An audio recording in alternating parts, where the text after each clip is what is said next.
Hello दोस्तों, कैसे हैं आप लोग। उम्मीद करते हैं अच्छे होंगे। दोस्तों, इस वीडियो में language English and Hindi practice set paper देखने वाले हैं। यह वीडियो बीपीएससी ट्री 4.0 के लिए अत्यंत आवश्यक है, तो आप लोग लास्ट तक जरूर बने रहिएगा। इसमें टोटल क्वेश्चन आपको 30 देखने को मिलेगा, जो कि 30 अंक का होता है। ठीक है, टोटल क्वेश्चन 30 देखने को मिलेगा, जो कि 30 अंक का होता है। देखिए, यह क्वालिफाइंग पेपर है, इसे क्वालिफाई करना अत्यंत आवश्यक है। तो चलिए, यदि आप नए हैं तो चैनल को सब्सक्राइब कर लीजिए, बेल आइकन को प्रेस कर दीजिए और एक बार वीडियो को शेयर कर दीजिए। इसके अलावा यदि आप math, reasoning, GK GS, math, reasoning, GK GS और साइंस, ठीक है, math, reasoning, GK GS, science का प्रैक्टिस सेट पेपर या प्रीवियस ईयर पेपर सोल्यूशन देखना चाहते हैं, तो आप यूट्यूब पर सर्च कीजिए the competitive law BPSC teacher math classes या the competitive law BPSC teacher GK GS classes. आप जो भी देखना चाहते हैं सर्च करिए, आपको मिल जाएगा। तो चलिए शुरू करते हैं क्वेश्चन नंबर फर्स्ट से। तो फर्स्ट है कि fill in the blank with correct pronoun. देखिए, mister Jain dot dot is our librarian shot me some new books. तो यहाँ पे देखिए, मनुष्य के लिए जो रिलेटिव प्रोनाउन के रूप में यहाँ पे हु का प्रयोग किया जाएगा। ठीक है, तो यहाँ पे क्या हो जाएगा, mister Jain who is our librarian shot me some new books, यानी ए ऑप्शन क्या होगा, राइट होगा। हु मतलब होता है जो कि, हु मतलब होता है जो कि, ठीक है, हु मतलब होता है जो कि, हु मतलब होता है जिसे, हु मतलब होता है जिसे, विच मतलब होता है जो, विच मतलब होता है जो, ठीक है, और डैट मतलब क्या होता है, डैट मतलब होता है की। ठीक है, नेक्स्ट क्वेश्चन देखिए। देखिए नेक्स्ट है, चूज द वर्ड या और phrase opposite in the meaning of the underlined word. देखिए, everybody was astonished when he used such a profane language. दूसरा में देखिए तो प्रोफेन का अर्थ होता है, देखिए प्रोफेन का अर्थ होता है अपवित्र, अपवित्र। ठीक है, प्रोफेन का अर्थ क्या होता है, अपवित्र होता है। अतः इसका एंटोनिम जो हो जाएगा ये SACRED हो जाएगा। ठीक है, SACRED, सेक्रेड, यानी ए ऑप्शन हो जाएगा। प्रोफेन का जो अपोजिट हो जाएगा ये SACRED हो जाएगा। इसका मतलब होता है SACRED, इसका मतलब होता है पवित्र। क्या होता है, तो पवित्र होता है। ठीक, अब देखिए यहाँ पे है प्योर। प्योर मतलब क्या होता है, तो प्योर मतलब होता है शुद्ध, प्योर मतलब होता है शुद्ध। ठीक है, प्रोफाउंड मतलब होता है आपको गहरा, प्रोफाउंड मतलब गहरा। और हाई मतलब होता है ऊंचा, हाई, हाई मतलब होता है ऊंचा। ठीक है, नेक्स्ट क्वेश्चन देखिए। तीसरा है कि choose the alternative that best expresses the meaning of the underlined word. The boy turned a deaf ear to pleadings of all his well wishers. तो यहाँ पे तीन में यदि देखें तो देखिए, turn a deaf ear to का अर्थ होता है अनसुनी करना। ठीक है, अतः did not pay any attention इसका सही उत्तर होगा। ठीक है, तो यहाँ पे हो जाएगा did not pay any attention. Next फिर है कि choose the correct passive voice sentence, a bus knocked him down. तो देखिए यहाँ पे जो हो जाएगा दूसरा ऑप्शन हो जाएगा। ठीक है, क्या हो जाएगा, हिम का ही हो जाएगा, he was knocked down by a bus. ठीक है, तो देखिए यहाँ पे जो है प्रश्न जो है पास्ट सिंपल के एक्टिव वॉइस में है। ठीक है, यानी एक्टिव वॉइस फॉर्म है सब्जेक्ट V2 ऑब्जेक्ट। ठीक है, तो पैसिव वॉइस फॉर्म होगा ऑब्जेक्ट वॉज या वर। ठीक है, ऑब्जेक्ट वॉज या वर प्लस V3, ठीक है, प्लस बाय सब्जेक्ट। तो इसलिए यहाँ पे हो जाएगा he was knocked down by a bus. ठीक है, नेक्स्ट 5 है कि which word is the opposite of singular. तो देखिए सिंगुलर जो है ये एडजेक्टिव, सिंगुलर जो है एडजेक्टिव है। ठीक, इसका एक वचन एकल जो हो जाएगा ये अनयूजुअल हो जाएगा, यूनिक हो जाएगा, सिंगल हो जाएगा, रिमार्केबल हो जाएगा। ठीक है, रिमार्केबल, यानी इसका तीसरा ऑप्शन हो जाएगा सिंगुलर का क्या हो जाएगा, तो कॉमन हो जाएगा। कॉमन, ये जो कॉमन देख रहे हैं ये भी एडजेक्टिव है और इसका अर्थ होता है सामान्य, सामान्य, क्या होता है सामान्य।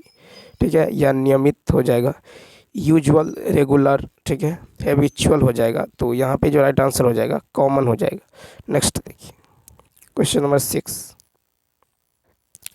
क्वेश्चन नंबर 6 की यदि बात करें तो 6 है कि what is the feminine gender of gender.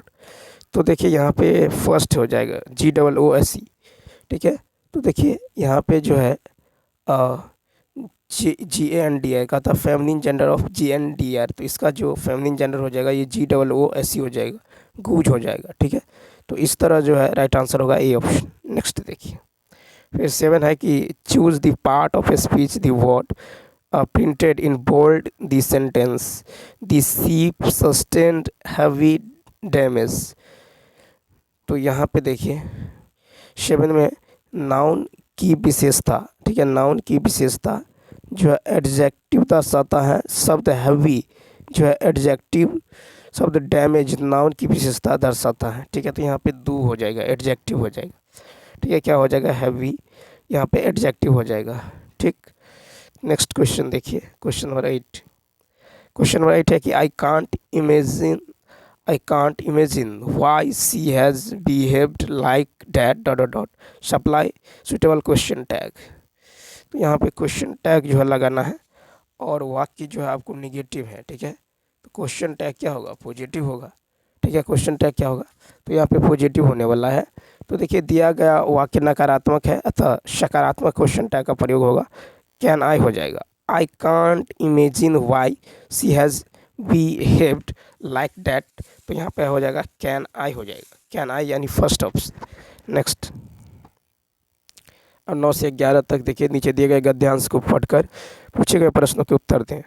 गद्यांश है कि कहानीकार कहानी में चित्रित घटना एवं परिवेश के माध्यम से समाज की जीवन सच्चाई को उद्घाटित करता है, साथ ही समाज में क्रियाशील विभिन्न सामाजिक संगठनों की समसामयिक प्रासंगिक और उसके सामाजिक अवदान की विवेचना करता है। लेखक की पैनी दृष्टि, उसकी संवेदनशीलता गहरे स्तर पर अपने परिवेश से जोड़ती है। आज़ादी के बाद देश की सामाजिक संरचना में अभूतपूर्व परिवर्तन हुआ है, जिसका प्रभाव धर्म, राजनीति, विवाह, परिवार तथा सरकारी गैर सरकारी सामाजिक संस्थाओं में परिलक्षित होता है। देश की भ्रष्ट राजनीति के कारण समाज में भ्रष्टाचार, बेरोजगारी, गरीबी, अशिक्षा, पारिवारिक बिखराव, बदलाव आदि जैसी अनेक समस्याएं उद्दीपित हुई हैं। देश की स्वाधीनता एक विभाजन रेखा है जो समाज और साहित्य को देखने का सारा दृष्टिकोण जो है बदल देती है। इसलिए इस दौर में साहित्यकारों ने सामाजिक संस्थाओं की तत्कालीन भूमिका का जो है बड़ी गहराई से अन्वेषण अपनी रचनाओं में किया है। पहला है कि अब देखिए क्वेश्चन है 9 नंबर कि समसामयिक का अर्थ है, तो समसामयिक का अर्थ है समकालीन, समसामयिक का अर्थ है समकालीन। नेक्स्ट 10 में देखिए 10 है गद्यांश में प्रयुक्त परिवेश का आशय है, तो तीसरा ऑप्शन वातावरण, तो गद्यांश में प्रयुक्त परिवेश का आशय है वातावरण। 11 नंबर गद्यांश में साहित्यकार के किस रूप का जिक्र है, तो फर्स्ट ऑप्शन कहानीकार, गद्यांश में साहित्यकार के कहानीकार रूप का उल्लेख है। नेक्स्ट देखिए 12 है कि तुलसीदास सिदती निस्दिन देखत तुम्हार निठुराई, इस पंक्ति में कौन सा अलंकार है। 12 का फर्स्ट श्रुत्यानुप्रास अलंकार। श्रुत्यानुप्रास अलंकार वह यह जो अनुप्रास अलंकार का भेद है, इसमें कानों को मधुर लगने वाले वर्णों की आवृत्ति होती है। उदाहरण तुलसीदास सिदती निस्दिन देखत जो है तुम्हार निठुराई। 13 नंबर देखिए, फिर प्रतिवाद शब्द में कौन सा उपसर्ग है, 13 का होगा तीसरा प्रति, तो प्रतिवाद शब्द में प्रति उपसर्ग है। नेक्स्ट फिर कि रमेश वहाँ कुर्सी पर बैठा था, इस वाक्य में वहाँ किस प्रकार का क्रिया विशेषण है। 14 का होगा स्थानवाचक क्रिया विशेषण। क्या है स्थानवाचक, तो जिन अविकारी शब्दों से स्थान विशेष का बोध होता है उन्हें स्थानवाचक क्रिया विशेषण कहते हैं। उदाहरण रमेश वहाँ कुर्सी पर बैठा था। ठीक, नेक्स्ट देखिए